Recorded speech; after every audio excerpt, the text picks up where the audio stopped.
ప్రతి కుటుంబానికి డిజిటల్ కార్డులు అందించే దిశగా అధికారులు పనిచేయాలని సర్ప్ సీఈఓ జిల్లా ప్రత్యేక అధికారి దివ్య దేవరాజన్ తెలిపారు. వికారాబాద్ మున్సిపాలిటీ పరిధిలోని కొంపల్లిలో డిజిటల్ కుటుంబ ఇంటింటి సర్వే ప్రక్రియను జిల్లా కలెక్టర్ ప్రతీక్ జైన్, అదనపు collector Sudheer, assistant collector Uma హారతిలతో కలిసి సర్ప్ సీఈఓ జిల్లా ప్రత్యేక అధికారి దివ్య దేవరాజన్ క్షేత్రస్థాయిలో పరిశీలించారు. ఈ సందర్భంగా ప్రజలతో మాట్లాడుతూ ప్రభుత్వం ప్రతి కుటుంబానికి డిజిటల్ కార్డు అందజేయనున్న నేపథ్యంలో మున్సిపల్ వార్డులోకి, గ్రామాల్లోకి వచ్చే అధికారులకు తమ కుటుంబాల సమాచారాన్ని అందజేయాలన్నారు. సర్వే బృందాలు తమ గ్రామాలకు వచ్చినప్పుడు అందుబాటులో ఉండి తమ సమాచారాన్ని అందజేయాలని ఆమె ప్రజలకు సూచించారు. ప్రస్తుతం ఉమ్మడిగా ఉన్న కుటుంబాలు విడిగా ఉండాలనుకుంటే కుటుంబ యజమానిగా ఉండవలసిన వారితో వేరుగా డిజిటల్ కార్డు పొందేందుకు సమాచారాన్ని సర్వే బృందాలకు తెలియజేసి నమోదు చేసుకోవాలని ఆమె సూచించారు. సర్వే బృందాలు గ్రామాల్లోకి వెళ్లినప్పుడు కొందరు కుటుంబ సభ్యులు అందుబాటులో లేనట్లయితే డిజిటల్ కార్డు నిమిత్తం ఫోటోను తీసుకునేందుకు సమయం ఇచ్చి వివరాలు సేకరించాలని అధికారులకు సూచించారు.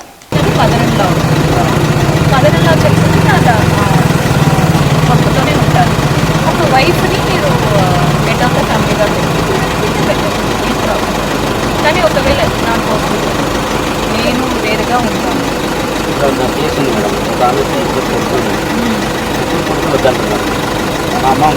అదే సార్, మీకు కూడా అలా ఒక రోజు వస్తుంది. నాకు కూడా వద్దు, నేను ఒక్కదాకే ఉంటానని మరి ఎందుకు బలవంతం చేస్తారు? బాగా అది అడగండి.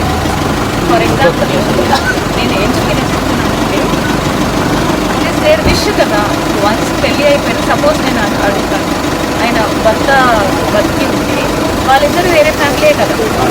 ఇప్పుడు ఆయన చనిపోయారు, కానీ ఒకవేళ బతికి ఉంటే వేరే ఫ్యామిలీ ఉన్నప్పుడు ఇప్పుడు ఆల్రెడీ అడుగుతుంది నాకు వేరే ఫ్యామిలీ చెయ్యమని. మీరు స్క్రిప్టింగ్లో పెట్టండి.